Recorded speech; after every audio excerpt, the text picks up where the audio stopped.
بار بار کی جائے گی، حتیٰ کہ شعبان میں بھی اس کو دوبارہ بیان کیا جائے گا کہ وہ مہینہ علیکم السلام وہ مہینہ کہ جس مہینے کو پروردگار عالم نے خصوصیت کے ساتھ رمضان کی تیاری کے لیے مخصوص کیا۔ پروردگار عالم نے ارشاد فرمایا کہ جب سے پروردگار عالم نے اس زمین کو خلق کیا ہے، اس کائنات کو خلق کیا ہے، مہینوں کی تعداد کو 12 رکھا گیا، اور اس میں سے 4 مہینوں کو محترم قرار دیا گیا۔ معصوم کی عجیب روایت اس عنوان سے ملتی ہے کہ معصوم فرماتے ہیں کہ پروردگار عالم نے کچھ چیزوں کو بہترین قرار دیا ہے، کچھ چیزیں ایسی ہیں کہ جس کو پروردگار عالم نے پسندیدہ قرار دیا ہے۔ دن میں سے کسی دن کو بہترین قرار دیا ہے، رات میں سے کسی رات کو بہترین قرار دیا ہے، مہینوں میں سے مہینوں کو بہترین قرار دیا ہے، اور اس کے بعد معصوم نے بیان کرنا شروع کیا کہ یاد رکھو دن کے اعتبار سے اگر کوئی بہترین دن ہے تو پروردگار عالم نے جمعے کے دن کو پسند کر لیا ہے، اگر کوئی دن بہترین دن ہے تو وہ جمعے کا دن ہے۔ اور اس کے بعد عجیب جملہ ملتا ہے معصوم کا کہ اگر رات کے اعتبار سے کوئی بہترین رات ہے کہ پروردگار عالم نے قبر کی پہلی رات کو بہترین رات چنا ہے، قبر کی رات کو بہترین رات چنا ہے کہ انسان اپنا کردار ایسا رکھے کہ جب قبر کے اندر جائے تو وہ پہلی رات اس کے لیے بہترین رات ہونی چاہیے۔ اس جملے کا ربط میں دوں گا ماہ مبارک رجب کے ساتھ، اس بات کو ذہن میں رکھیے گا کہ قبر کی پہلی رات پروردگار عالم معصوم کا جملہ ہے کہ اس کو بہترین رات قرار دیا گیا، اور پھر فرمایا کہ بہترین مہینہ کون سا قرار دیا گیا؟ کہا رجب کا مہینہ بہترین قرار دیا گیا۔ اب معصوم کی مختلف روایتیں آپ دیکھیں گے کہ ماہ مبارک رمضان کے اعتبار سے بھی یہی جملے آپ کو نظر آئیں گے، جیسا کہ خود ختمی مرتبہ احمد مجتبیٰ محمد مصطفیٰ صلی اللہ علیہ وآلہ کہ یہ جملہ آپ کو مولا کائنات کی فضائل کے اعتبار سے نظر آئے گا کہ خود پیغمبر نے فرمایا کہ اے علی، پروردگار عالم نے ہر چیز کا سردار کسی نہ کسی کو بنایا ہے، جانوروں کے اندر سردار معین کیا، دنوں کے اندر سردار معین کیا، ستاروں کے اندر سردار معین کیا، مہینوں کے اعتبار سے سردار معین کیا، نبیوں کے اعتبار سے سردار معین کیا، وصیوں کے اعتبار سے سردار معین کیا۔ اور پھر مولا کائنات کو یہ جملہ کہا کہ اے علی، نبیوں کے اندر مجھے سردار بنایا، وصیوں کے اندر تجھے سردار بنایا۔ ماہ مبارک رجب کے اعتبار سے یہ جملہ ملتا ہے کہ بہترین مہینہ ماہ مبارک رجب، چونکہ گفتگو ماہ مبارک رجب کے عنوان سے، یقیناً بہت سارے ایسے افراد ہوں گے جو بعد میں ممکن ہے مجھ سے سوال کریں کہ مولانا ماہ مبارک رمضان کے حوالے سے ہم نے یہ سنا ہے، تو یقینی طور پر ماہ مبارک رمضان کے حوالے سے بھی ایسی روایتیں موجود ہیں، اور خود اگر معصومین کی روایت کی تعداد کے اعتبار سے دیکھا جائے تو زیادہ تر غالبہ ماہ مبارک رمضان کے اعتبار سے بیان کیا جاتا ہے۔ تو وہ ماہ مبارک رجب کے جس کو پروردگار عالم نے اپنا پسندیدہ ترین مہینہ قرار دیا ہے، اسی لیے معصوم کا جملہ ملتا ہے کہ یہ ہمارا مہینہ ہے۔ اسی لیے جب چھٹے امام ماہ مبارک رجب آتا تھا تو یہ کہتے تھے یہ ماہ مبارک رجب العصب ہے، رجب المرجب ہم کہتے ہیں، چھٹے امام کہتے ہیں ماہ مبارک رجب عصب ہے۔ عصب کہتے ہیں انڈیلنے کو، ایک چیز کسی انسان کو حاصل ہوتی ہے، اگر آرام آرام سے حاصل ہو تو اس کی نوعیت الگ ہوتی ہے، اگر تیزی اور کثرت کے ساتھ حاصل ہو تو اس کی نوعیت الگ ہوتی ہے۔ معصوم کہتے ہیں پروردگار عالم کی رحمت اس کے اندر انسانوں پر انڈیلی جاتی ہے، کثرت کے ساتھ پروردگار عالم کی رحمت انسان حاصل کرتا ہے۔ اور اس کے بعد اس ماہ مبارک رجب کے اعتبار سے معصوم دعاؤں کو مانگا کرتے تھے۔ تو وہ مبارک مہینہ ہے کہ پروردگار عالم کا سچ شکر ہے کہ پروردگار عالم نے اس مہینے کے اندر ہماری سانسوں کو بحال رکھا کہ ہم پروردگار عالم کی اطاعت کے اندر زندگی کو گزار رہے ہیں۔ ایک مرتبہ درود پڑھ دیجیے محمد و آل محمد پر۔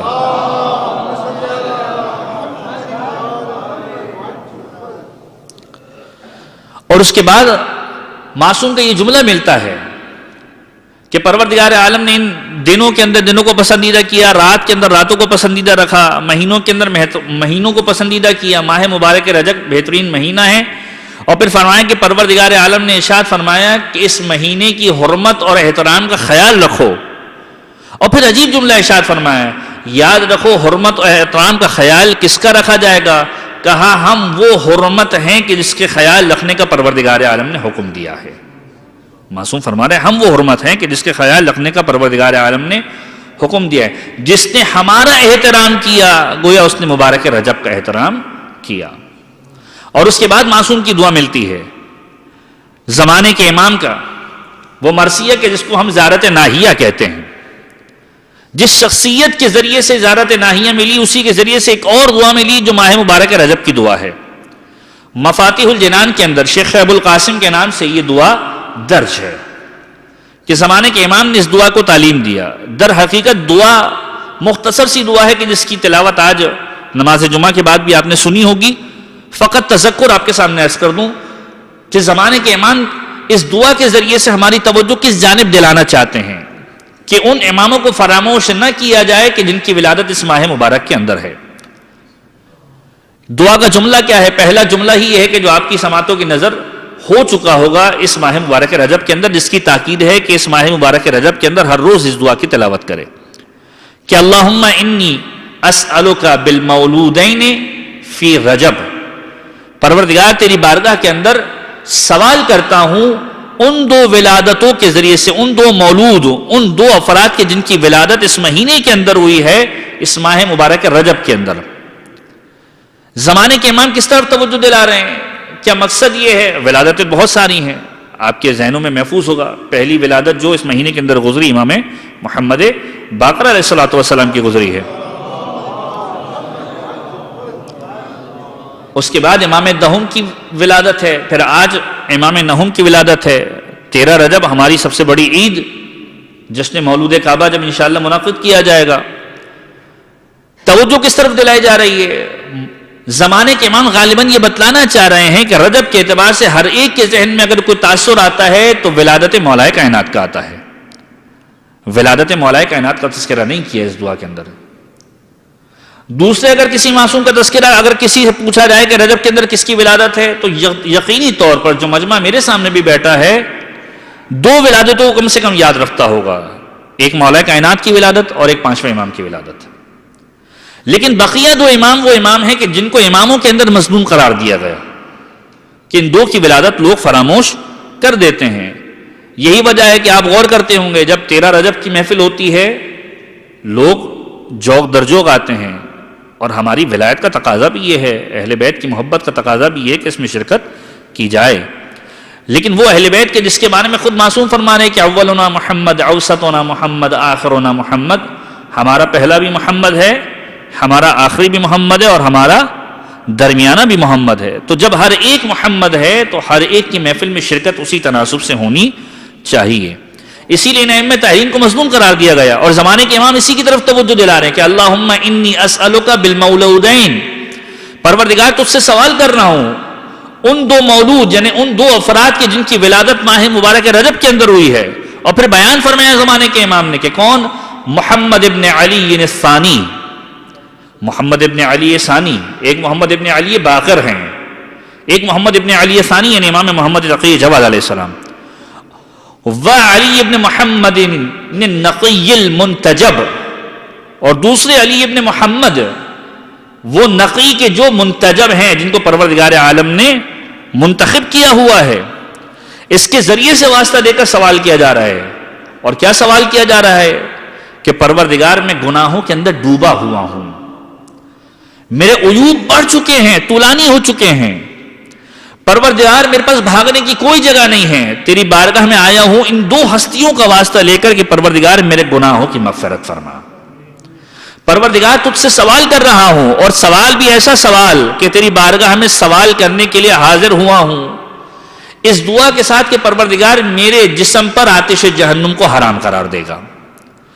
تو یہ مبارک دعا اس ماہ مبارک رجب کے ساتھ مخصوص ہے کہ جس کی تلاوت ہر روز روایتوں کے اندر وارد ہوا ہے کہ اس کی تلاوت کی جائے.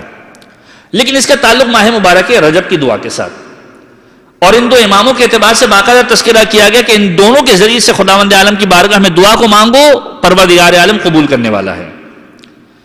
اور اس کے بعد وہ روایت کے جو کل میں نے آپ کے سامنے عرض کی تھی کہ جو مسلسل بیان کروں گا، ابو سعید خضری پیغمبر اکرم کے صحابی کہ جن کی قبر مطہر جنت البقیع کے قبرستان کے اندر موجود ہے۔ پیغمبر ختمی مرتبت نے اصحاب کے مجمع کے اندر جب ماہ مبارک رجب کے عنوان سے بیان کرنا شروع کیا تو پورے ماہ مبارک کے ثواب کو بتلایا۔ کل آپ کے سامنے عرض کیا گیا پہلے 4 روزوں کا ثواب کیا بتایا ہے کہ پیغمبر نے کہ اگر 4 روزے انسان رکھتا ہے تو پروردگار عالم کیا عطا کرنے والا ہے، اگر 1 روزہ رکھتا ہے پروردگار عالم جنت اس کے اوپر واجب قرار دے دیتا ہے، اگر 2 روزے رکھتا ہے پروردگار عالم جہنم کے طبقات سے اس کو دور کر دیا کرتا ہے، 3 روزوں کی صورت میں اس کو توابین کے اندر شمار کیا جاتا ہے، 4تھے روزے کی صورت میں پروردگار عالم اسے آفات دنیاوی اور سماوی سے محفوظ کر لیا کرتا ہے۔ اگر کوئی انسان ماہ مبارک رجب کے اندر 5 روزے رکھتا ہے، پیغمبر فرماتے ہیں کہ پروردگار عالم اسے بغیر حساب و کتاب کے جنت کے اندر داخل کر دیا کرتا ہے، بغیر حساب و کتاب جنت کے اندر داخل کر دیا کرتا ہے۔ اور اگر کوئی 6 روزے رکھتا ہے پروردگار عالم اس کی قبر مطہر کے اندر اس کی صورت کو اس چاند کی مانند کر دیتا ہے کہ جس کی روشنی پوری روئے زمین پر پھیلی ہوتی ہے، پوری روئے زمین پر پھیلی ہوتی ہے۔ اور پھر فرمایا کہ جب وہ قبر مطہر سے اٹھایا جائے گا تو اس عالم میں اٹھایا جائے گا کہ اس کی روشنی پورے زمین اور آسمان والے دیکھ رہے ہوں گے، اور جہنم کے دروازوں کو اس کے لیے بند کر دیا جائے گا۔ اور پھر معصوم کا جملہ ملتا ہے کہ جو 7 روزے رکھ لیتا ہے، یہاں معصوم بڑی عجیب استعارتاً کام لے رہے ہیں عدد کے اعتبار سے، جو 7 روزے رکھتا ہے پروردگار جہنم کے 7 دروازوں کو اس کے اوپر بند کر دیا کرتا ہے کہ اب جہنم کے دروازے اس کے اوپر بند ہو چکے ہیں۔ اور جو 8 روزے رکھتا ہے پروردگار عالم اس کے لیے جنت کے 8 دروازوں کو کھول دیا کرتا ہے، اور جب روز قیامت آئے گی فرشتہ صدا دے گا کہ تجھے جس دروازے سے جنت کے اندر داخل ہونا ہے داخل ہو جا، تو پروردگار کا پسندیدہ ترین شخص ہے۔ ایک مرتبہ درود پڑھ دیجیے محمد و آل محمد۔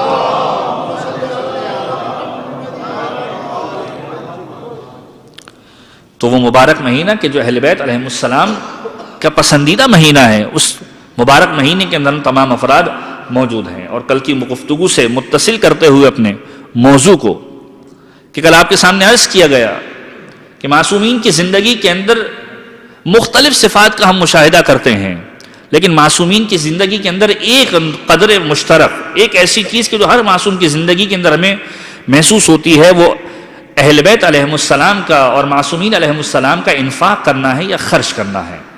جیسا کہ کل بھی آپ کے سامنے میں نے عرض کیا کہ پروردگار عالم اس بات کا شوق دلاتا ہے کہ خداوند عالم کی راہ میں خرچ کیا جائے۔ مولائے متقیان علی ابن ابی طالب علیہ السلام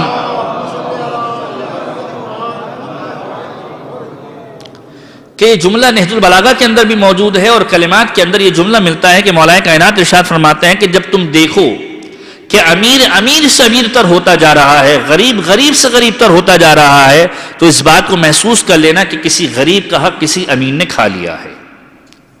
اور پروردگار عالم نے غریب کے رزق کو امیر کے رزق کے اندر پوشیدہ کر کے رکھا ہے۔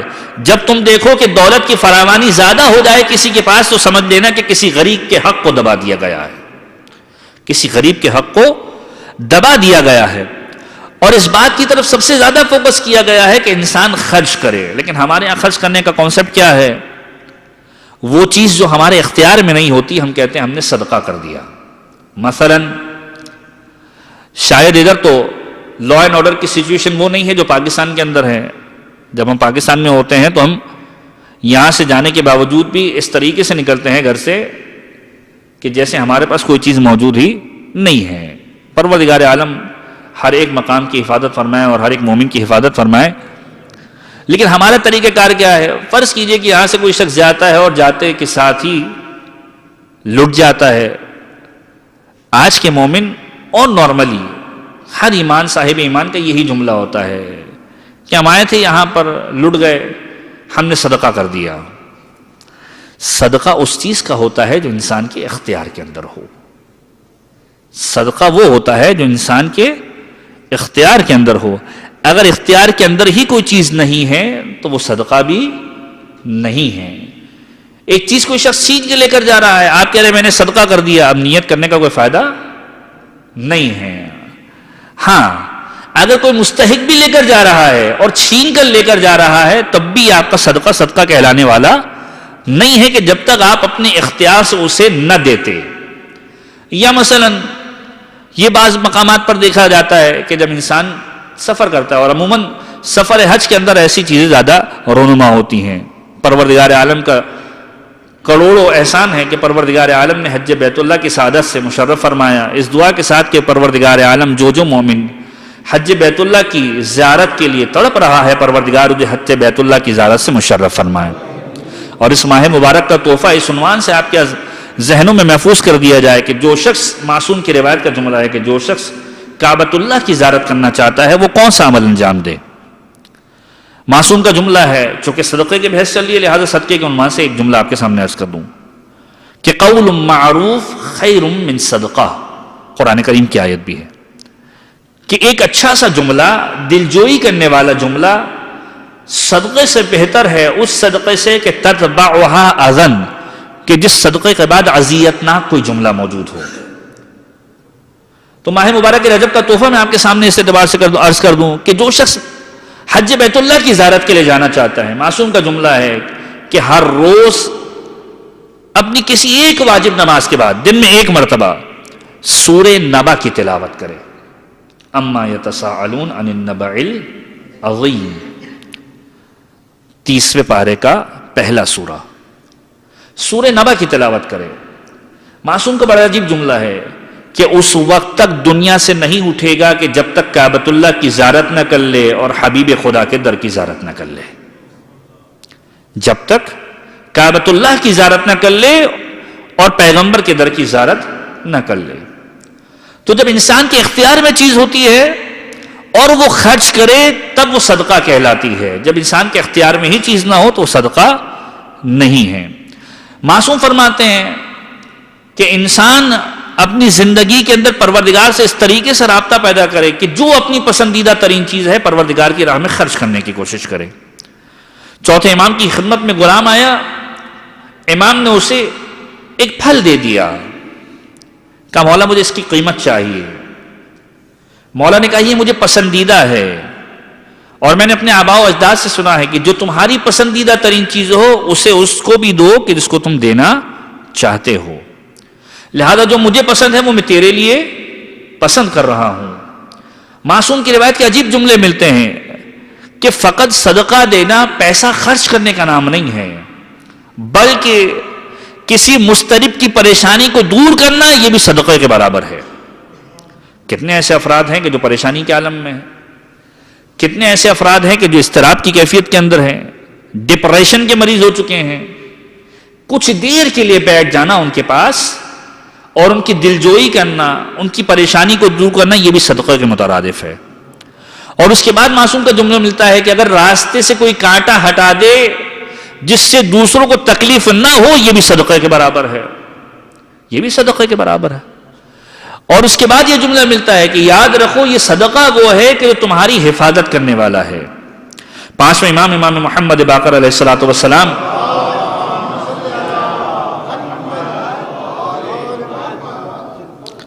کہ جملہ تاریخ کے اندر نظر آتا ہے کہ جب انسان پروردگار کی بارگاہ میں خرچ کرتا ہے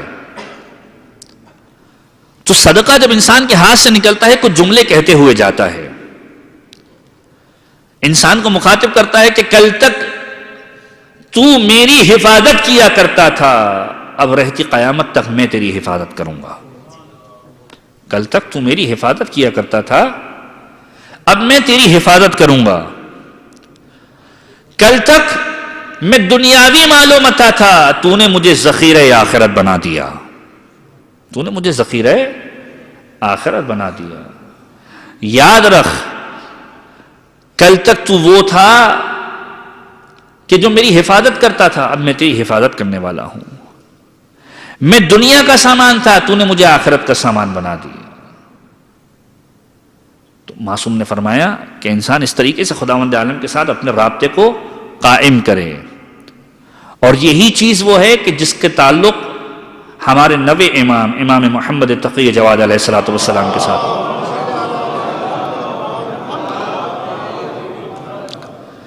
امام محمد تقی جواد علیہ السلام، بعض مقامات پر تقی بہت زیادہ مشہور ہے اور بعض مقامات پر جواز زیادہ مشہور ہے. جواد یعنی جود و سخا کا پیکر. معصوم کی بارگاہ میں جب کوئی سوال کرنے والا آیا خالی ہاتھ واپس نہیں گیا. معصوم کی بارگاہ میں سوال کرنے والا آتا ہے سوال کا جواب لے کر جاتا ہے. اگر دنیا کا سوال کرتا ہے دنیا لے کر جاتا ہے, آخرت کا سوال کرتا ہے آخرت لے کر جاتا ہے, علم کا سوال کرتا ہے علم لے کر جاتا ہے. تو یہ وہ صدقہ ہے کہ جو معصوم نے اپنی زندگی کے اندر کیا ہے, ظاہری اعتبار سے بھی اور باطن کے اعتبار سے بھی, اور شوق دلایا ہے کہ دیکھو اہل بیت کا چاہنے ماننے والا وہ ہوتا ہے کہ جو سوال کرنے والے کو کبھی خالی ہاتھ رد نہیں کیا کرتا. اسی لیے معصوم کا جملہ ملتا ہے کہ بہترین وراثت جو انسان چھوڑ کے جا سکتا ہے وہ یہ ہے کہ ایسی اولاد چھوڑ کر جائے کہ جو نیک اور صالح ہو. انسان اس دنیا سے رخصت ہو, اس کی اولاد اتنی نیک اور صالح ہو کہ جس کے لیے عمل کو انجام دے سکے. یا ایسے صدقہ جاریہ کوئی ایسی چیز تعمیر کر کے جائے کہ اس کی زندگی کے بعد بھی چلتی رہے, یا کوئی ایسا امور خیریہ انجام دے کہ جو اس کی زندگی کے بعد بھی جاری رہے. ہم میں سے کتنے ہیں کہ جو اس کی بنیاد ڈالتے ہیں, ہم میں سے کتنے ہیں کہ جو اس چیز پر عمل کرتے ہیں. یقین جانیے کہ یہ وہ اعمال ہیں کہ جو آخرت کے اندر کام آنے والے ہیں, اور یہ وہ صدقہ ہے کہ جس کو معصوم نے اس اعتبار سے تعمیر کیا ہے کہ پروردگار عالم نے انسان کی زندگی کے بعد اعمال کے سارے راستوں کو بند کر دیا ہے. یہ صدقہ وہ واحد راستہ ہے جو اس شخص تک پہنچ جاتا ہے کہ جو اس دنیا سے رخصت ہوا ہے, جو اس دنیا سے رخصت ہوا ہے.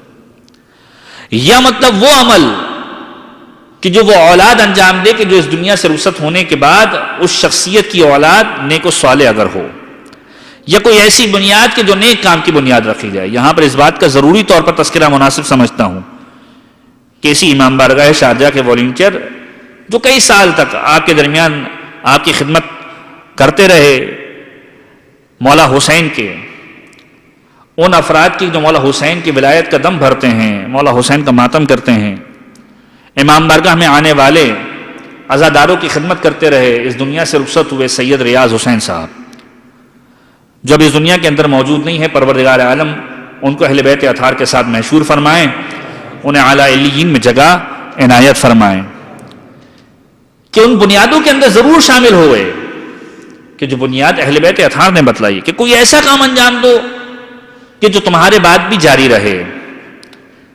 انسان پارٹیسپیٹ کرنے کی کوشش کرے, اہل بیت کے کام کے اندر پارٹیسپیٹ کرے. یہ کام اگر جاری رہے گا, جب تک یہ کام جاری رہے گا ثواب ملتا رہے گا. جس نے اولین بنیاد رکھی ہے اس کو تو ثواب مل ہی رہا ہے, لیکن جو اس کو جاری کر رہا ہے اسے بھی ثواب مل رہا ہے. یہی وجہ ہے کہ امام محمد تقی جواد علیہ الصلوۃ والسلام کی بارگاہ کے اندر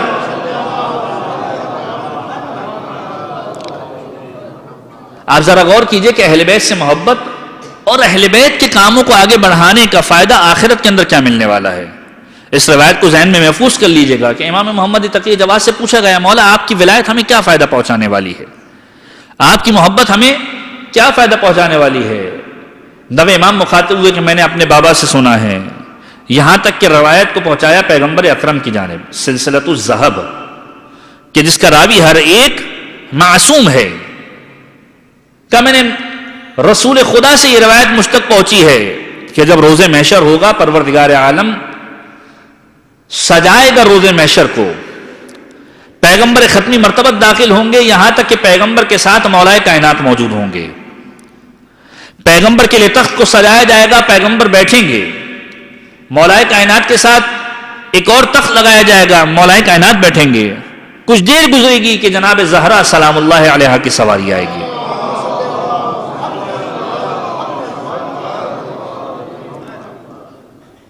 جناب زہرا کی سواری آئے گی, روز محشر پروردگار عالم مخاطب کرے گا, اے روز محشر کو دیکھنے والو اپنی آنکھوں کو نیچے کر لو, پیغمبر کی بیٹی آ رہی ہے. اور یہ حکم دے گا, اے دختر رسول پروردگار عالم آپ سے یہ کہہ رہا ہے کہ پروردگار نے آپ کے لیے جنت کو سجا دیا ہے, جنت کے اندر جا کر داخل ہو جائیے. جناب زہرا جنت کے دروازے پر جائیں گے, ایک مرتبہ سوال کریں گی, پروردگارہ میں جاننا چاہتی ہوں کہ میرا رتبہ تیرے سامنے کیا ہے, میرا رتبہ تیرے سامنے کیا ہے, تیری بارگاہ کے اندر میرا رتبہ کیا ہے. پروردگار مخاطب ہوگا، اے دختر رسول، آپ کا مرتبہ وہ ہے کہ جو کائنات کی کسی عورت کا رتبہ نہیں ہے، کائنات کی کسی عورت کا رتبہ نہیں ہے۔ کہ پروردگار میں محسوس کرنا چاہتی ہوں کہ تیری بارگاہ کے اندر میری اہمیت کیا ہے۔ کہ فاطمہ، پروردگار عالم آپ سے یہ کہتا ہے کہ اس میدان محشر میں جو آپ کا چاہنے اور ماننے والا ہے اسے جنت کی بشارت دے دیجیے، اسے جنت کی بشارت دے دیجیے۔ جو انسان اہل بیت کے کاموں کو آگے بڑھا رہا ہے، یہ اہل بیت کی بارگاہ کی خدمت کو انجام دے رہا ہے، یہ وہ دولت ہے کہ جو کسی اور انسان کے پاس موجود نہیں ہے، اور یہ وہ صدقہ جاریہ ہے کہ جو انسان کا جاری رہے گا جب تک یہ عزاداری چلتی رہے گی، جب تک یہ مجالس و محافل چلتی رہے گی، اس کا ثواب ہر اس شخص کو پہنچتا رہے گا کہ جو اہل بیت علیہ السلام کی خدمت کو انجام دیتا رہا۔ من جملہ برادر سید ریاض حسین مرحوم جناب زہرا سے کہا کہ اے فاطمہ، جس کو آپ چاہیں جنت کے اندر لے کر جائیں جو آپ سے محبت رکھتا ہو۔ جناب زہرا، روایت کے جملے ہیں کہ اس پرندے کی مانند کہ جو بہترین دانوں کو چن لیا کرتا ہے، فضول دانوں کو چھوڑ دیا کرتا ہے، اپنے چاہنے اور ماننے والوں کو سلیکٹ کریں گی۔ پھر جناب زہرا جنت کے دروازے پر جا کر داخل ہوں گی۔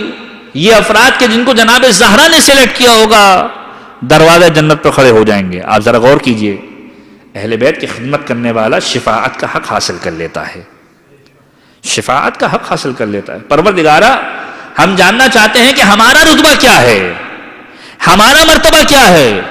پروردگار عالم حکم دے گا کہ جاؤ، تم میں سے ہر ایک اس میدان محشر میں گھومو، جس نے زہرا اور اولاد زہرا کی محبت میں تمہیں پانی پلایا ہے، جس نے زہرا اور اولاد زہرا کی محبت میں تمہیں کھانا کھلایا ہے، جس نے زہرا اور اولاد زہرا کی محبت میں تمہاری مدد کی ہے، تمہاری نصرت کی ہے، میدان محشر میں گھومو اور اسے جنت کی بشارت دے دو، اسے جنت کی بشارت دے دو۔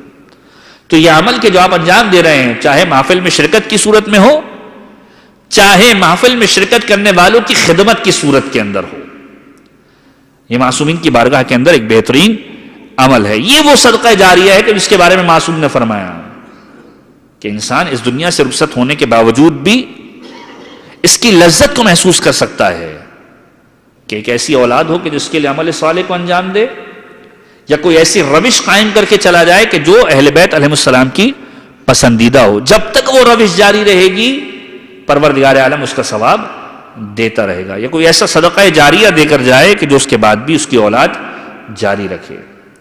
تو وہ افراد کے جو خدمت انجام دے رہے ہیں، ان افراد کی کہ جو اہل بیت علیہ السلام کے ماننے والے ہیں، اپنی اس روش کو ختم نہ کیجیے گا، کیونکہ یہ وہ روش ہے کہ جو ممکن ہے روز قیامت کوئی عمل کام نہ آئے، اولاد زہرا کی نصرت کرنے کا یہی عمل کام آ جائے، اولاد زہرا کی مدد کرنے کا یہی عمل ہمارے کام آ جائے۔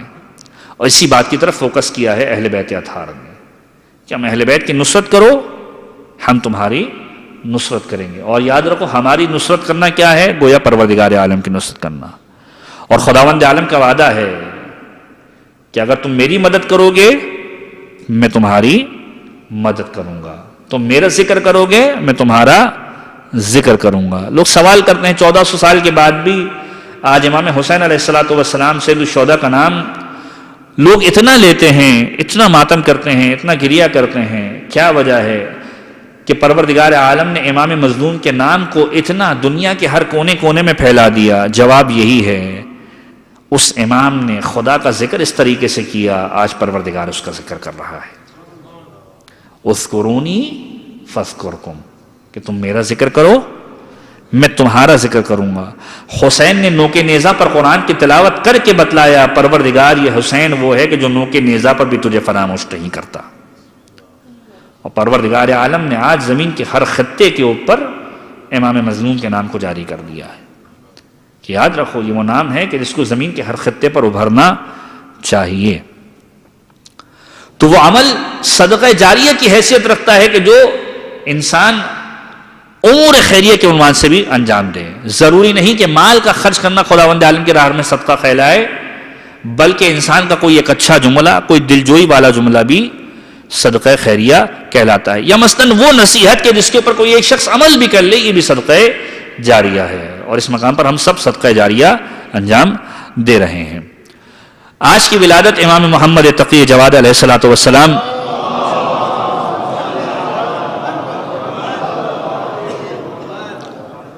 وہ معصوم کے جو ائمہ کی تاریخ کے اندر کمسن ترین امام ہے. معصومین کے اندر جناب زہرا سلام اللہ علیہا اور ائمہ کی تاریخ کے اندر 9 امام. 195 سن ہجری تاریخ 10 رجب اور بعض روایتیں ہیں رمضان. لیکن جو دعا آپ کے سامنے پیش کی گئی کہ جس کے ذریعے سے زمانے کے امام چاہتے ہیں کہ ہم یاد کریں ان 2 اماموں کو, امام علی النقی اور امام محمد تقی کو, اللہم انی اسألک بالمولودین فی رجب, پروردگار تجھ سے سوال کرتے ہیں ان 2 ولادتوں کے صدقے میں کہ جو رجب کے اندر ہوئی ہے, محمد ابن علی الثانی, محمد ابن علی تقی جواد اور علی ابن محمد المنتجب. پروردگار ان 2 کے صدقے میں تجھ سے دعا کرتے ہیں. ان 2 ائمہ معصومین کو زیادہ فوکس کیا گیا اس دعا کے اندر. یہ اس بات کی علامت ہے کہ ماہ مبارک رجب کے اندر امام کی ولادت مصدقہ ہے, 10 رجب المرجب. یہ وہ معصوم ہیں کہ جن کی والدہ کا نام ہے سبیکہ خاتون, اور وہ خاتون کہ جن کے بارے میں 7ویں امام کا عجیب جملہ ہے. ایک راوی ہے یزید ابن سلیط, 7ویں امام سے ملاقات کرتا ہے. ابھی 8ویں امام کا زمانہ نہیں شروع ہوا ہے, 8ویں امام پیدا ہو چکے ہیں لیکن 8ویں امام کی امامت کا دور شروع نہیں ہوا ہے. 7ویں امام کے زمانے کے اندر 7ویں امام سے ملاقات کرتا ہے کہ جب 7ویں امام مکہ کے اندر حج کرنے کے لیے جا رہے ہیں اور حج کے بعد 7ویں امام کو بلایا گیا ہے بغداد کی جانب. جب مکہ سے نکل رہے تھے یہ راوی امام سے ملاقات کرتا ہے اور ایک مرتبہ سوال کرتا ہے کہ مولا آپ کے بعد حجت خدا کون ہے؟ مولا نے کہا کہ میرے بعد حجت خدا کو پہچان لو, میرا بیٹا علی ابن موسیٰ الرضا ہے, اور یاد رکھو اس سے اپنے رابطے کو قائم رکھنا تاکہ حجت خدا تم پر واضح ہو جائے. میں اب جس سفر کے لیے نکل رہا ہوں اس سفر سے میری واپسی ممکن نہیں ہے. اور پھر عجیب جملہ ارشاد فرمایا کہ میرے بیٹا علی ابن موسیٰ الرضا ایک ایسی عورت سے شادی کرے گا کہ جس کا تعلق ماریہ قبطیہ کے خاندان سے ہے, پیغمبر کی وہ زوجہ کہ جن سے حضرت ابراہیم کی ولادت ہوئی, پیغمبر کے وہ بیٹے کہ جب پیغمبر اکرم کو تانا دیا جاتا تھا کہ پیغمبر اکرم مقطوع النسل ہیں, ان کی کوئی نسل نہیں ہے. ایک بیٹے کی ولادت حضرت خدیجہ طاہرہ سے ہوئی, حضرت قاسم, اور ایک حضرت ماریہ قبطیہ جن کا نام حضرت ابراہیم کہلایا. کچھ دن زندہ رہے اور بعض روایتیں ہیں کہ پیدا ہونے کے ساتھ ہی اس دنیا سے رخصت ہو گئے, جن کی قبر مطہر جنت البقیع قبرستان کے اندر موجود ہے. فرمایا کہ میری وہ بہو کہ جو علی بن موسیٰ رضا کی زوجہ ہوگی ماریہ قبطیہ کے خاندان سے ہوگی, جب تم مدینہ پہنچنا تو اسے میرا سلام پہنچا دینا.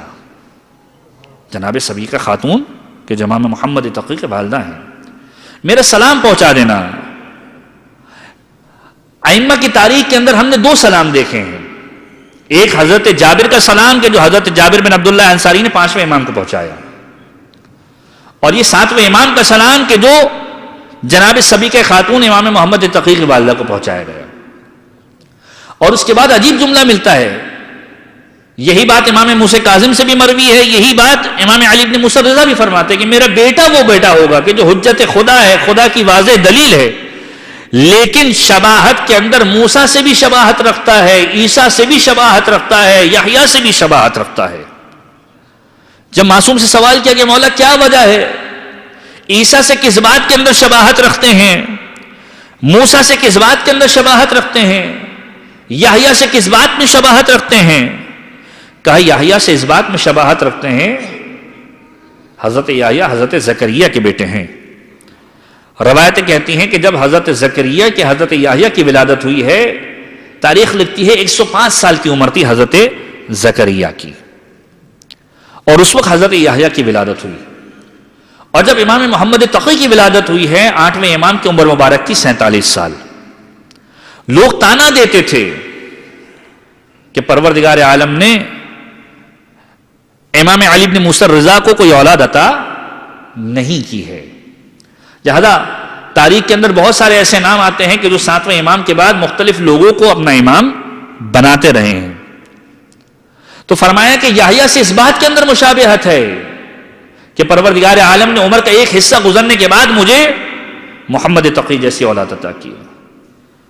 اور موسیٰ سے کس بات میں شباہت ہے؟ موسیٰ سے اس بات میں شباہت ہے کہ موسیٰ قصر فرعون کے اندر پرورش پاتے رہے، میرا یہ بیٹا جابر و ظالم حکمرانوں کے نرغے کے اندر پرورش پائے گا، نرغے کے اندر پرورش پائے گا، لیکن قوم کو حقیقی وارث بھی اسی نرغے کے اندر سے ملے گا. وہ چاہیں گے کہ اہل بیت کے علم کو مٹا دے، پروردگار علوم آل محمد کو پھیلاتا جائے گا. ایک مرتبہ درود پڑھ دیجیے محمد و آل محمد.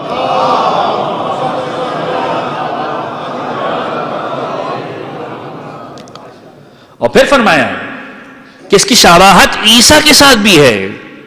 جب پوچھا گیا مولا حضرت عیسیٰ کے ساتھ کیا شباہت ہے، کہ کم سنی کے اندر پروردگار عالم امامت کے عہدے پر فائز کرے گا.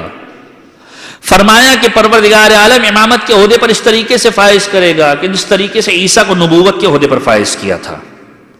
جب عیسیٰ سے کہا گیا وہ بچہ کہ جو سبی کہتے ہیں بچے کو،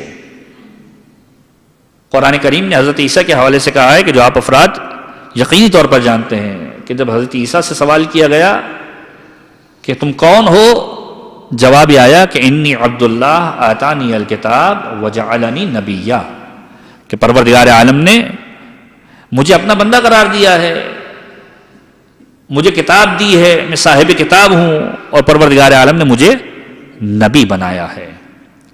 کہ بچپنے کے اندر ائمہ اس کے اندر امامت کے عہدے پر پروردگار عالم سے فائز کرے گا.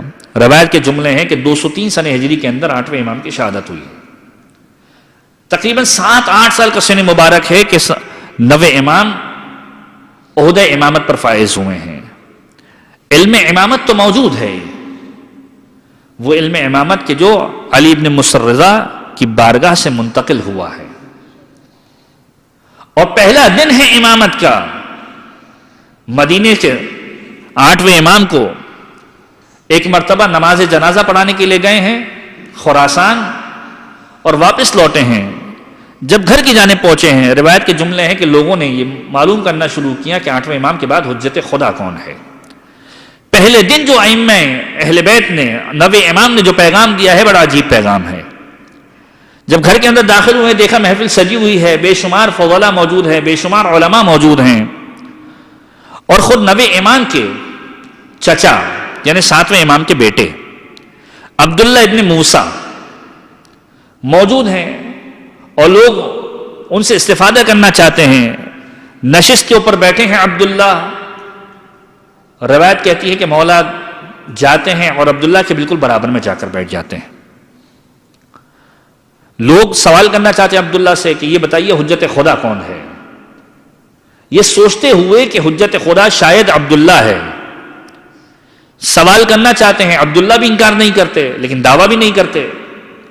یہ دعویٰ نہیں کر رہے کہ میں امام ہوں، لیکن انکار بھی نہیں کر رہے. لوگ سوال کر رہے ہیں عبداللہ یہ بتائیے. ایک شخص نے سوال کر لیا کہ اگر کوئی شخص کسی جانور سے فعل حرام کو انجام دے تو اس کے اوپر کیا حد جاری ہونی چاہیے. عبداللہ نے جواب دیا کہ اس کے ایک ہاتھ کو کاٹ دینا چاہیے. 9 امام نے جب یہ جملہ سنا ایک مرتبہ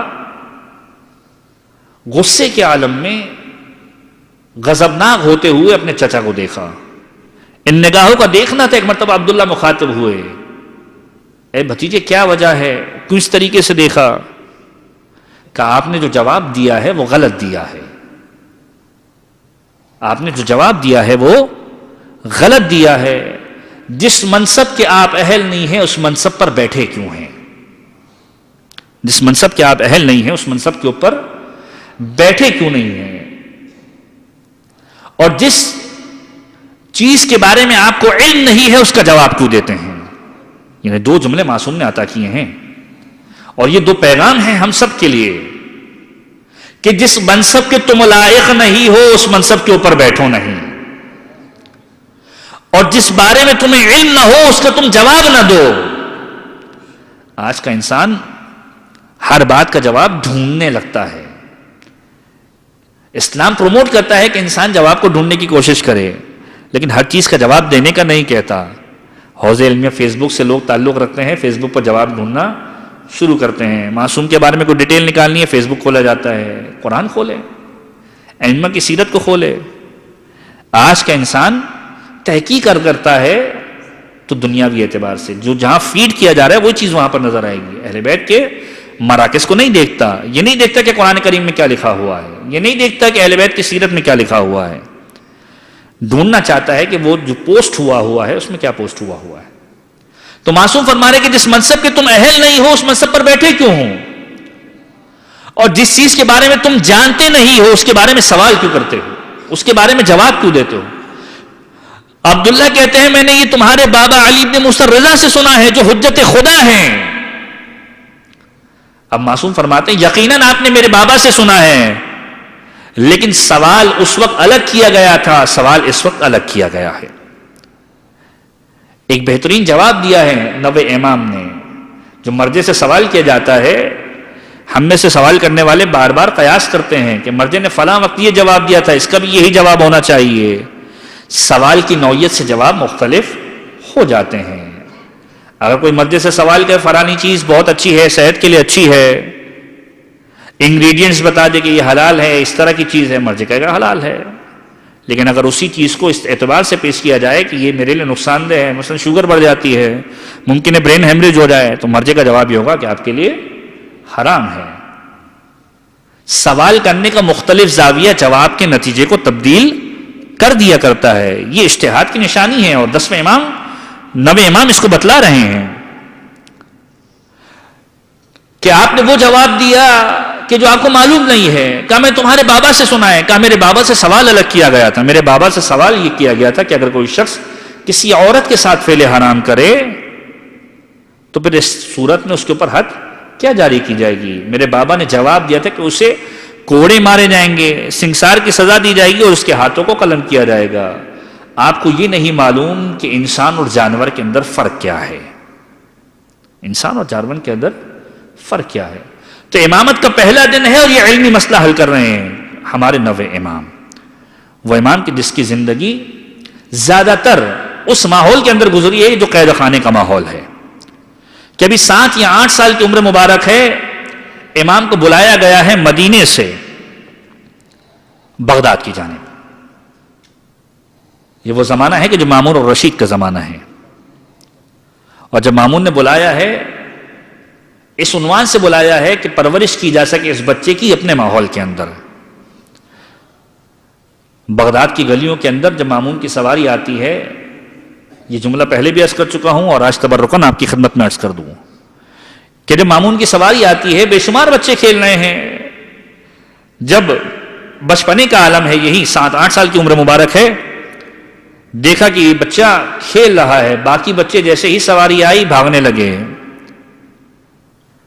یہ بچہ کہ جو امام وقت ہے, ایک مرتبہ سوال کیا کہ کیا وجہ ہے کہ ہر کوئی میری سواری کے آنے کے وقت یہاں سے چلا گیا, تم کیوں نہیں گئے؟ امام کا جواب یہ ہے کہ دیکھو 3 وجوہات ہو سکتی ہیں. یا تو جگہ اتنی تنگ ہو کہ تم گزر جاؤ اور میں کھڑا نہ رہ پاؤں, یا تو میں نے کوئی ایسا گناہ کیا ہو کہ جس کے اوپر تم مجھے سزا دینے والے ہو تو میں ڈر کے بھاگ جاؤں, یا تیسری وجہ یہ ہو سکتی کہ تم اتنے ظالم و جابر ہو کہ میں خوف کھا کر تم سے بھاگ جاؤں.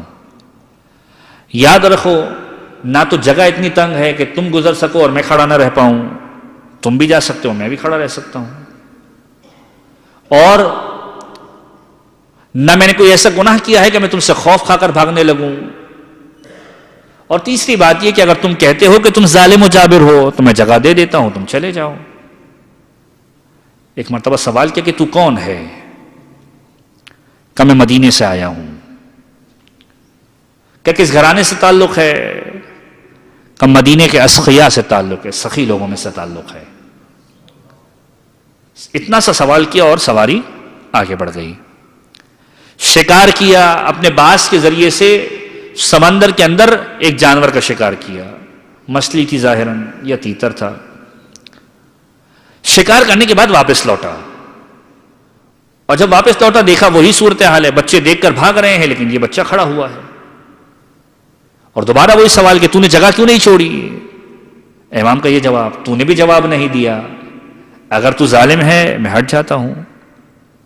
باقی دو صورتیں میں پہلے بتا چکا ہوں کہ نہ تو جگہ تنگ ہے اور نہ ہی میں نے کوئی گناہ انجام دیا ہے۔ ایک مرتبہ سوال کیا، یہ بتا کہ میرے ہاتھ کے اندر کیا موجود ہے؟ وہ شکار کے جو ہاتھ کے اندر لے کر آ رہا تھا، سوال کیا میرے ہاتھ کے اندر کیا موجود ہے؟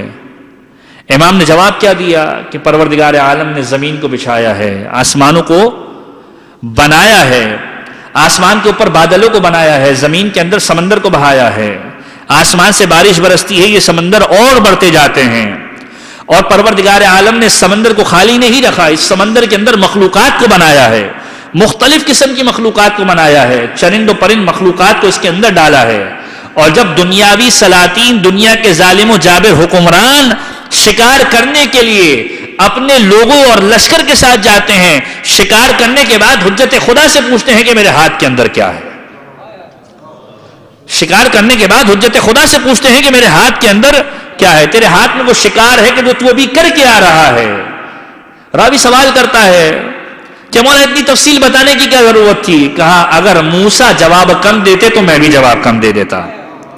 موسیٰ سے سوال کیا گیا عصا کیا ہے؟ موسیٰ نے کہا میں اس سے سہارا لیتا ہوں، اس سے چلا جاتا ہے، یہ جانوروں کو ہنکانے کے لیے بھی کام آتا ہے۔ موسیٰ کیوں نہیں کہہ دیتے کہ یہ وہ عصا ہے کہ جس کے ذریعے سے معجزہ دکھلا رہا ہوں؟ مولا بتلانا چاہتے ہیں اگر میں یہ بتا دیتا کہ اس کے ہاتھ میں کیا ہے، اسے علم کا اندازہ تو ہو جاتا، لیکن یہ نہ معلوم چلتا کہ علم کی گہرائی کیا ہے۔ علم کی گہرائی کیا ہے؟ اسے علم آل محمد کا معلوم ہونا چاہیے۔ اور اس معصوم کی زندگی کے اندر بے شمار مناظرے آپ کو نظر آئیں گے۔ جو امام علی نقی کے حالات میں بھی میں نے عرض کیا، قاضی یحییٰ ابن اقسم، مشہور و معروف مناظرہ جو آپ کی سماعتوں کی نظر کیا جاتا ہے، تذکراً عرض کروں اور ایک دوسرے مناظرے کی طرف اشارہ کروں کہ جو علمی مناظرہ ہے، کہ امام علی نقی کی بارگاہ میں بھی مناظرے ہوئے۔ امام علی نقی کی بارگاہ میں بھی ذلت اور رسوائی کا شکار ہوا، اس سے پہلے ان کے بابا کی محفل کے اندر بھی ذلت اور رسوائی کا شکار ہوا کہ جب یہ 8 سال کے امام بغداد میں آئے ہیں، اس واقعے کے بعد جو معصوم نے علم کی گہرائی کو بتلایا، معصوم کو لے کر اپنے دربار کے اندر گیا ہے اور ایک مرتبہ فیصلہ کیا کہ میری بیٹی ام الفضل کے ساتھ ان کا عقد کرنا ہے۔ لوگوں نے کہا کہ کیا ہو گیا؟ کہ علم و فضل کے اعتبار سے اس سے بہترین شخصیت میری بیٹی کو نہیں مل سکتی ہے۔ کہا اچھا، اس کے علمی کمالات کیا ہے؟ کہا دربار سجا دیتا ہوں، سوال کرنے کے لیے لوگوں کو بلاؤ، یہ جواب دے گا، تمہیں معلوم ہو جائے گا کہ اس میں علمی قابلیت کتنی ہے، علم امامت رکھتے ہیں، اس کی علمی قابلیت کا تمہیں اندازہ ہو جائے گا۔ سوال کرنے والوں کو بلایا جاتا ہے، سوال کرنے والے سوال کرتے ہیں۔ روایت کے جملے ہیں 3 دن تک مولا نے مختلف لوگوں کو جوابات دیے ہیں۔ بعض روایتیں کہتی ہیں 16,000 سوالات کے جوابات دیے اور بعض روایتیں کہتی ہیں 30,000 سوالات کے جوابات دیے۔ فقط نماز کے اوقات میں اٹھتے تھے، نماز کو انجام دیتے تھے اور اس کے بعد دوبارہ بیٹھ جاتے تھے جواب دینے کے لیے۔ کچھ ایسے افراد بھی آئے کہ جب سوال کرنے کے لیے آ رہے تھے، مولا کے سامنے پہنچے، مولا نے کہا کہ جائز نہیں ہے۔ کہا مولا ہم نے سوال ہی نہیں کیا۔ کہا جو تم سوال کرنے والے ہو اس کا جواب دے رہا ہوں۔ کہا مولا ہم نے سوال آپ کے سامنے پیش ہی نہیں کیا۔ کہا تم مدینہ سے آئے ہو، چاروں دوست ساتھ میں آئے تھے، تم پرندے کے بارے میں پوچھنا چاہتے تھے کہ فلاں پرندے کا کھانا کیسا ہے، میں تمہیں بتلا رہا ہوں کہ جائز نہیں ہے، کہ علم امامت ہے۔ اور اس کے بعد قاضی یحییٰ ابن اقسم کہ جو سب سے بڑا قاضی ہے، قاضی القضاوت جسے کہتے ہیں، معصوم کی بارگاہ میں سوال کر رہا ہے اور آ کر سب سے پہلا جملہ کہتا ہے کہ میں آپ سے سوال کرنا چاہتا ہوں۔ معصوم کہتے ہیں یا تو سوال کر لے یا میں سوال کر لیتا ہوں۔ کہ پہلے میں سوال کرنا چاہتا ہوں۔ وہ مشہور و معروف مسئلہ کہ جو آپ اکثر و بیشتر سنتے ہیں کہ مولا سے سوال کیا جا رہا ہے کہ یہ بتائیے کہ اگر کوئی شخص حالت احرام میں شکار کرے تو اس کے اوپر کیا کفارہ ہے۔ سوال کیا، مولا نے جواب میں سب سے پہلا جملہ یہ کہا ہے کہ تیرا سوال ناقص ہے، تیرا سوال ہی انکمپلیٹ ہے۔ کہ کیسے؟ کہ تو نے یہ بتلایا ہی نہیں ہے کہ احرام کس کا ہے، عمرے کا احرام ہے یا حج کا احرام ہے، شکار کس چیز کا کیا ہے، جانور کا کیا ہے یا پرندے کا کیا ہے، حدود حرم میں کیا ہے یا حدود حرم سے باہر کیا ہے، دن کی روشنی میں کیا ہے یا رات کی تاریکی کے اندر کیا ہے، شکار کرنے والا بالغ ہے یا نابالغ ہے۔ مولا نے تقریباً 13 قسمیں اور بعض روایت کہ 22 قسمیں مولا نے بتلائیں۔ جب یہ قسموں کو دیکھا ایک مرتبہ کہا مولا آپ حجت خدا ہیں، مجھے سمجھ میں نہیں آتا، کہ اس کا جواب کیا ہے؟ مولا نے ایک صورت کو واضح کیا کہ اگر حدود حرم میں کیا ہے تو پھر چھوٹا پرندہ ہے تو 2 بکریاں ہیں، اگر بڑا جانور ہے تو 1 اونٹ. مختلف زاویوں سے مولا بتلاتے رہے. سلمنا، میں نے تسلیم کیا. اب مولا نے کہا کہ میں بھی سوال کروں گا. حجت خدا سوال کر رہا ہے. اب مولا نے کیا سوال کیا؟ وہ علمی مسئلہ کہ جو آپ اکثر و بیشتر کوئی اس کے اعتبار سے بھی سنتے رہتے ہیں کہ ایک عورت ایک شخص کے اوپر صبح کے وقت حرام تھی، صبح کے وقت ہی حلال ہوئی، دوپہر کے وقت پھر حرام ہوئی، پھر دوپہر کے وقت حلال ہوئی، شام کے وقت پھر حلال ہوئی، شام کے وقت پھر حرام ہوئی، رات کے وقت حلال ہوئی اور پھر رات کے وقت دوبارہ حرام ہوئی. یہ کون سا شخص ہے اور یہ کون سی عورت ہے؟ اس کا جواب یہ ہے مولانا میں کسی ایسی عورت کو جانتا ہوں نہ کسی ایسے مرد کو جانتا ہوں، مجھے سمجھ میں نہیں آتا یہ معاملہ. اب مولا بتلا رہے ہیں کہ یہ عورت ایک کنیز ہے کہ جو کسی شخص کی ملکیت کے اندر ہے، اگر کوئی شخص دوسرا اسے دیکھنا چاہے تو اس کے لیے حرام ہے. صبح کے وقت جب اس کو دیکھا اس کے لیے حرام تھی، اس نے پیسے دے کر اس کنیز کو خرید لیا، اس کے لیے حلال ہو گئی. اس کا ارادہ اس سے ازدواج کا ہوا، شادی کرنے کا ارادہ کہ اسے آزاد کیا، جب آزاد کیا تو اس کے لیے حرام ہو گئی، اور جب شادی کر لی تو اس کے لیے حلال ہو گئی.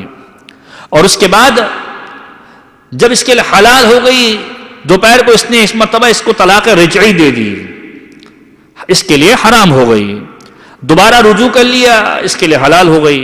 رات کے وقت اس سے زہار کر دیا، زہار طلاق کی قسم ہے کہ اس کو اپنی ماں جیسا کہہ دیا، اس کے لیے حرام ہو گئی. پھر کفارہ ادا کر دیا، توبہ کر لی، اس کے لیے حلال ہو گئی. ایک وقت میں ایک ہی عورت ایک مرد کے لیے حرام بھی ہو سکتی ہے، اس کے لیے حلال بھی ہو سکتی ہے.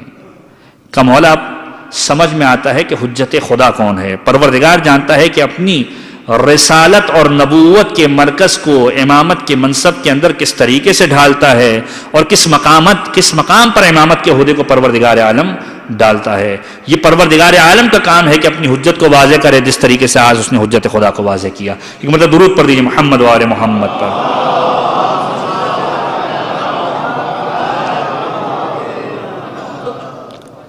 تو وہ معصوم کہ جس کے علمی مناظرے ہمیں نظر آتے ہیں، اور اسی قاضی یحییٰ ابن اقسم سے وہ مناظرہ بھی آتا ہے کہ جس کے اندر قاضی یحییٰ نے ان افراد کے بارے میں سوال کیا جو پیغمبر کے دور کے اندر موجود تھے کہ یہ بتائیے کہ اس روایت کے بارے میں آپ کا کیا کہنا ہے کہ جس کے بارے میں روایت کے جملے ملتے ہیں کہ کچھ افراد پیغمبر کی زندگی کے اندر ایسے تھے کہ جن کی مثال ایسی تھی کہ جب جبرائیل امین پیغمبر پر نازل ہوتے تھے تو پیغمبر سے کہتے تھے کہ اس شخصیت کو سلام بھیجنا اور ان سے کہنا خدا ان سے راضی ہے، وہ خدا سے راضی ہے یا نہیں ہے. اب معصوم سے یہ سوال کیا گیا ہے، جس شخصیت کے بارے میں سوال کیا گیا، معصوم نے کہا اولاً تو یہ حدیث سے غلط ہے، کیونکہ پیغمبر نے طریقہ بتلا دیا کہ ہماری حدیث کو قرآن اور سیرت کے اعتبار سے دیکھ لینا، اگر قرآن اور سیرت سے مطابقت رکھتی ہو قبول کرنا، ورنہ دیوار پر دے ماننا. اور پھر معصوم نے دلیل دی کہ پروردگار عالم قرآن کریم میں سورہ قاف کے اندر ارشاد فرماتا ہے کہ وہ پروردگار عالم تمہاری شہرگ حیات سے زیادہ قریب ہے. معصوم نے کہا جو تم نے کہا کہ پیغمبر پر جبرائیل نازل ہوتے تھے، پیغمبر سے کہتے تھے کہ پیغمبر فلاں شخصیت کو سلام دینا، اور اس شخصیت کو سلام دینے کے بعد کہنا کہ ان سے پوچھے کہ وہ پروردگار سے راضی ہیں یا نہیں ہے، پروردگار تو ان سے راضی ہے. کیا پروردگار عالم شہرگ حیات سے زیادہ قریب نہیں ہے؟ پروردگار کو کسی شخص کی رضایت کے لیے پیغمبر کا سہارا لینا پڑے گا. اور اس کے بعد دوسرا جملہ کہا کہ مولا یہ بتلائیے کہ کچھ افراد پیغمبر کی زندگی کے اندر ایسے ہیں کہ جن کے بارے میں کہا جاتا ہے کہ ان کی مثال پیغمبر کی امت کے اندر ایسی ہے کہ جیسے زمین و آسمان کے ملائکہ کے اندر جبرائیل اور میکائیل کی ہے. ایک مرتبہ مولا مخاطب ہوئے کہ یاد رکھو پیغمبر کی امت کے جتنے بھی افراد ہیں، پیغمبر نے جب دعوی نبوت کیا، نبوت کے لیے بلایا، بیشتر افراد ایسے تھے کہ جو کفر کے اندر تھے اور پھر ایمان لے کر آئے. اور یہ ملائکہ وہ ہیں کہ جو کبھی بھی حالت کفر کے اندر رہے ہی نہیں ہیں، جب سے پیدا ہوئے پروردگار عالم کی اطاعت کرتے رہے، چاہے جبرائیل ہو چاہے میکائیل ہو. تو وہ افراد کے جو حالت کفر سے ایمان کی حالت میں آئے، ان کا جبرائیل اور میکائیل سے مقابلہ بالکل درست نہیں ہیں۔ اور اس کے بعد یہ جملہ کہا کہ اس حدیث کے بارے میں آپ کا کیا کہنا ہے کہ جو بزرگواران جنت کے اعتبار سے ہے۔ اب معصوم فرمانے لگے کہ پیغمبر کی حدیث ہے کہ جنت میں ہر کوئی جوان ہو کر جانے والا ہے، اور جو جوان ہو کر جانے والا ہے ان کا سردار حسن و حسین کے علاوہ کوئی نہیں ہے۔ ان کا سردار حسن و حسین کے علاوہ کوئی نہیں ہے۔ یہ علمی مناظرے امام محمد تقی کی ذات اقدس سے ملتے ہیں، اور وہ تحفہ جو امام محمد تقی کا دیا ہوا ہے وہ ہے حرز جواد، کہ جب امام محمد تقی علیہ الصلوۃ والسلام نے جناب سامانہ مغربیہ سے جو امام علی نقی کی والدہ ہیں عقد کیا ہے، ازدواج کی ہے۔ یہ ام الفضل کی جو مامون کی بیٹی ہے ایک مرتبہ مامون کے پاس جاتی ہے، اس جیلسی کے اندر، اس حسد کے اندر کہ امام نے اب دوسرا عقد کر لیا ہے، اپنے باپ کو جا کر وہ جملے کہے کہ ایک مرتبہ مامون نے تلوار کو نیام سے نکالا اور امام کے دولت قدے پر آیا، اور اپنی آنکھوں کے سامنے امام کے بے شمار نعوذ باللہ من ذالک ٹکڑے کر دیے۔ شراب کے نشے میں دھت تھا، جب اپنے گھر دوبارہ پہنچا نہ خود سو پایا نہ ام الفضل سو پائی۔ جب صبح ہوئی تو غلام کو بھیجا کہ جا کے دیکھ کر آؤ کہ امام محمد تقی کا کیا حال ہے، ہم تو ٹکڑے کر کے آ چکے ہیں نعوذ باللہ من ذالک۔ راوی کہتا ہے کہ جب غلام کا نام تھا حارث، جب یہ حارث گھر کے اندر داخل ہوا اس نے عجیب منظر دیکھا کہ مولا بیٹھے ہوئے ہیں قرآن کریم کی تلاوت فرما رہے ہیں۔ جب معصوم کو اس عالم میں دیکھا اپنی آنکھوں پر یقین نہیں آیا، کیونکہ رات کو جو منظر دیکھ چکا تھا اس منظر کے بعد یہ سوچ رہا تھا کہ غالباً امام اس دنیا سے رخصت ہو چکے ہیں۔ اب جو معصوم کو قرآن کی تلاوت کرتے ہوئے دیکھا، قرآن کی کس آیت کی تلاوت کر رہے ہیں کہ جس کے اندر پروردگار ارشاد فرماتا ہے کہ یریدون، کہ لوگ ارادہ کرتے ہیں کہ پروردگار عالم کی حجت کو ختم کر دیں گے اپنی پھونکوں کے ذریعے سے۔ پروردگار وہ ہے کہ جو حفاظت کرنے والا ہے، جو ارادوں کا جاننے والا ہے۔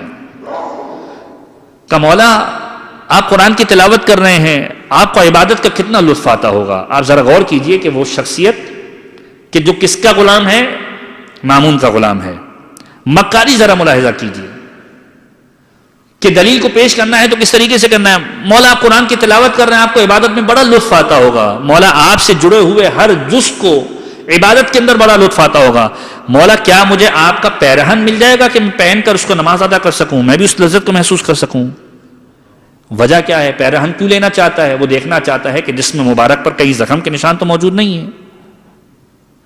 امام کے پیرہن کو لیا، اس کو پہنا اور اس کو پہن کر مامون کے پاس آیا، اور یہ پورا منظر بیان کیا کہ میں نے دیکھا کہ حجت خدا زندہ ہے، حجت خدا زندہ ہے، جسم پر ایک زخم کا نشان موجود نہیں ہے۔ روایت کہتی ہے کہ ام الفضل کے ساتھ مامون مولا کی بارگاہ کے اندر آتا ہے اور ایک مرتبہ کہتا ہے مولا یا تو میں خواب دیکھ رہا تھا یا واقعاً میں نے ایسا کیا تھا۔ مولا نے کہا تھا واقعاً تو ایسا کرنے آیا تھا، لیکن یاد رکھ مارنے والے سے بچانے والا بہتر ہے، مارنے والے سے بچانے والا بہتر ہے۔ تو نے اپنی ہر کوشش کر لی، لیکن میرے پاس وہ حرص تھا، وہ حفاظت تھی کہ جو میری ماں فاطمہ زہرا نے مجھے عنایت کی ہے۔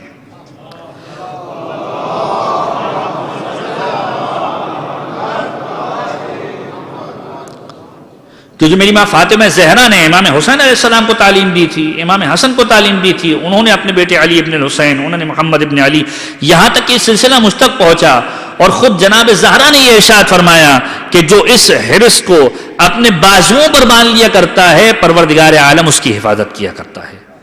تو نے ہر کوشش کر لی، لیکن پروردگار عالم کا اذن تھا کہ پروردگار مجھے بچانا چاہتا تھا۔ اور پھر اس غلام سے کہا کہ جب تو یہ چاہتا ہے کہ اس تعویذ کو مجھ سے لے تو یاد رکھ اس تعویذ کو لینے کے بعد 4 رکعت نماز کو ادا کرنا، ان 4 رکعتوں کے اندر الحمد کے بعد 7 مرتبہ آیت الکرسی، 7 مرتبہ قل هو اللہ، 7 مرتبہ سورہ واللیل اس کی تلاوت کرنا، اور اس کے بعد اس تعویذ کو پہننا۔ اس تعویذ کا اثر یہ ہے کہ جب تم اس کو پہنو گے تو پروردگار عالم کی حفاظت میں آ جاؤ گے، ہر بلا سے محفوظ ہو جاؤ گے۔ پروردگار عالم کی بارگاہ میں ہم سب دعا گو ہیں پروردگارہ اس ولادت کے صدقے میں امام محمد تقی جواد کے صدقے میں، وہ معصوم کے جس کا لقب تقی ہے یعنی بچنا یا بچانے والا، پروردگار حرز جواد کے صدقے میں پروردگار تو نے امام محمد تقی کو بچایا، پروردگار ہم چاہتے ہیں ماہ مبارک رجب کے صدقے میں پروردگار ہمیں گناہوں سے بچا لے، پروردگار اس ماہ مبارک رجب کی برکتوں کو رحمتوں کو حاصل کرنے کی ہم سب کو توفیق عنایت فرما، پروردگار ہمارے والدین کے گناہان کبیرہ و صغیرہ کی مغفرت فرما، ہمارے گناہان کبیرہ و صغیرہ کی مغفرت فرما، ہمارے مرحومین کے گناہان کبیرہ و صغیرہ کی مغفرت فرما، پروردگارہ جو مومن جو حاجت لے کر اس محفل کے اندر آیا ہے پروردگار بحق امام نہم امام جواد پروردگار اس کی ہر ایک جائز شرعی حاجات کو پورا فرما، پروردگار جو مومن جو حاجت لے کر آیا ہے پروردگار اسے خالی ہاتھ نہ لوٹانا، پروردگار ہم ناقص ہیں، ہماری عبادتیں ناقص ہیں، ہماری محفلیں ناقص ہیں، ہماری مجالس ناقص ہیں، پروردگار تو کامل ہے، تیری قدرت کامل ہے، اپنی قدرت کاملہ کے ذریعے سے ہماری عبادت ناقصہ کو اپنی بارگاہ میں مقبول و منظور فرما، پروردگارہ ظلم و ظالم سے انتقام لینے کے لیے اپنی آخر حجت امام عصر والزمان کے ظہور میں تعجیل فرما، ہم ان کے اعوان و انصار میں شمار فرما، ربنا تقبل منا انك انت السميع العليم وتب علينا بحق محمد وآلہ